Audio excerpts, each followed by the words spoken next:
Hi, my name is Mark.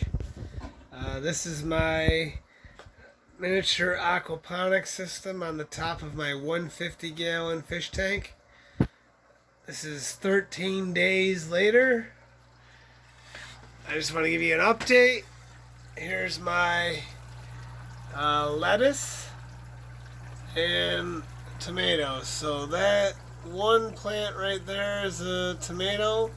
That's a crack key tomato plant.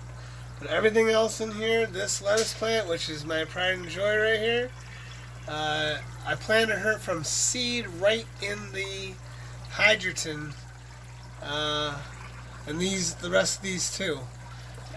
Also, these tomato plants, which are just banging, they're awesome. Minus this little runt here in the back.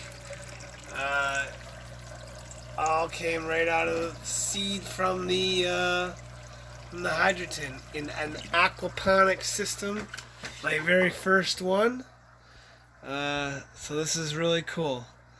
On another note, off subject, I have a deep water culture right here, which is hydroponic solution.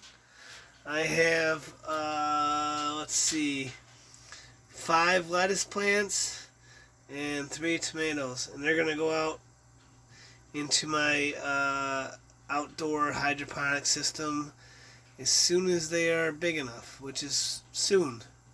So that's the end of my video. I'm very happy with where I'm at right now. Goodbye.